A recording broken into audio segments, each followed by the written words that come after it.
Welcome back, my friends, to another episode of TFT Hyper Roll from Mission for Tuition. It was pointed out to me by Michael Heinzman in my 6.5 overall guide that I didn't mention Innovator Scrap.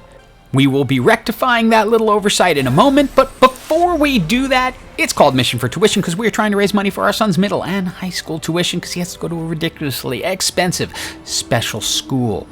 We don't ask for donations, no memberships, nothing like that. Just like, comment, subscribe, do stuff for the YouTube algorithm. It'll help the video get more views and make more money through that. And with that said, let's get started. So one of the big changes they made this season is they made Echo a triple threat. He's no longer just a scrap assassin, he's now an Innovator Scrap Assassin. So, with Ezreal, Innovator Scrap, Echo, Innovator Scrap Assassin, and Singed, our Chemtech Innovator, we now have all three Innovators ready to go, and we picked up a Ziggs just to have an extra scrap. Didn't even care what I got out of the globes at this point. I knew exactly which way I was going. Now at this moment I'm asking Gary, give me a tome of traits, give me an Innovator emblem, give me something. Ugh, no. But I did learn something in this game that I didn't know before. And that is that makeshift armor actually works on the Scarab. Notice it had 85 magic resist and armor. So your little companion that you get with the Innovator build will benefit from makeshift armor. Now the downside to this is that I'm also going to be running Scrap. And the goal of Scrap is to put a lot of items on a lot of people so you get a nice big shield. But I'm going to want to avoid that so that I can make use of the makeshift armor. And since my little Mr. Roboto is getting that benefit, I decide to use him as my sole tank and bring in Zillion over Singed, and it works out pretty well. And I have to be honest and say I am embarrassed that I did not know that makeshift armor would work on Mr. Roboto until this season, because it's not like that's a new augment. Now with everyone but Ezreal still at 1 star, I'm struggling a little bit with whether to try to itemize people or whether it's better to let the makeshift armor just keep them tankier and hope that Ezreal can finish things off. In this case, their Nocturne got to my Ezreal, and it really didn't matter. And as we head into our second augment, I am blowing up Gary's phone, and he obviously got my message, because there it is, Innovator Heart. Which means we have the potential to get ourselves to the dragon. And notice the bear is getting additional stats from the makeshift armor. And I know a whole bunch of people are watching going, how did you not know that? I never thought about it. It was always an Innovator Scrap build, and I knew I'd be putting a lot of items on people, so I never even thought about trying makeshift armor on it until now. I go ahead and grab the Nico's Help as an item because I don't necessarily need a ton of items for this build, but I do want to get some pieces and parts onto my Scrap champions because it'll give me additional shielding, and even though it will weaken them a little bit in terms of resistance, for some of them that's not going to matter, especially Blitz, whose main job is to just reach into their backline and pull someone out of the fight. In this case, it's Ashe who gets to go along for the ride. As you can see, this build is going along pretty well. The champions have worked out well as the augments. Items are going okay, but they're not really a priority in this case. Now I do want to point something out. I am not rolling right now. I could be going for a gold Ezreal or at least a 2-star Blitz, but I am singularly focused on getting to that dragon, which means I'm going to need a Seraphine and a Jace. And I'd rather give up some points now in order to have a lot more rolls later on. At level 7, I rolled just enough to get myself a Seraphine, and now it's time for the final augment. I decide to go with Binary Airdrop. simply because I'm not using a lot of items, and binary airdrop will work with scrap in that you only have to have one completed item and one component.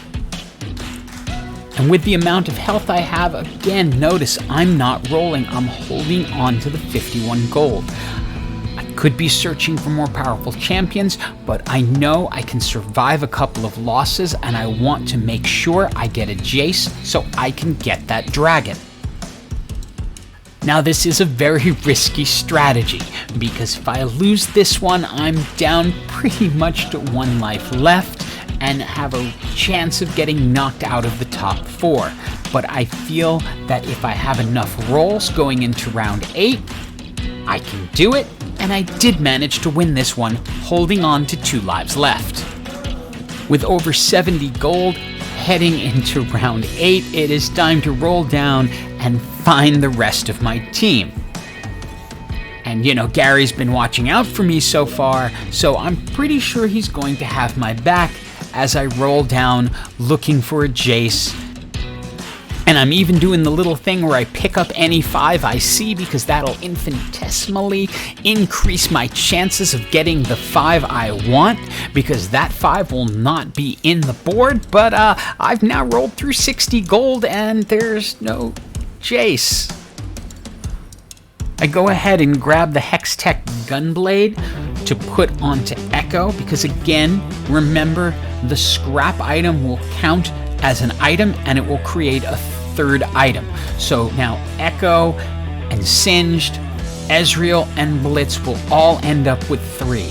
I'm continuing to roll to try and find Jace, but for now it looks like I'm going to have to put out a Tom Kench, feed one to himself, and hope that I can actually get myself a Jace down the line who can fill in and give me the dragon. But this is all the gamble of TFT. I felt I'd have a sure shot at a Jace with 70 gold to roll through at round 8, but he wasn't there. So now, if I lose this, I only will have 1 life left, and while it's looking good for a while, their challenger Gnar with a Bloodthirster is able to hold on and finish me off. And a couple of texts to Gary asking him why he's torturing me this way, and I roll some more in the hopes of finding that Jace. Gary, are you out there? Can you help me out here? I'll sell everything. Just give me the Jace. Thank you! And I'm very careful not to accidentally feed Jace to Tom Kench, but now I have my 7 Innovators, which means I've got a dragon on my team. And while I wish I had had a moment more time to get Jace into the backline, it's still enough just having the dragon on your team to enhance everyone and make it insanely powerful. And that victory carries us into the top 4. After having tortured me, rolling down through 70 gold, Gary's now given me a 2nd Jace, so with that Nico's help, I will have a 2-star Jace in a moment. Since the NPC gave me an Infinity Edge, I decide to go with the Last Whisperer, just so I'll be shredding armor along with the automatic crits. I will throw this onto Jace, stick him into the Socialite Hex, 2-star my Tom Kench, feed him an Orianna because why not? And then put him near the dragon so he is just getting super enhanced going into the next fight. Now the dragon is no longer an automatic win. There was a time when if you got the dragon, you were going to win. But they have adjusted it a lot throughout the 2 parts of the season so that it does have weaknesses, but it's still pretty strong, especially with this team.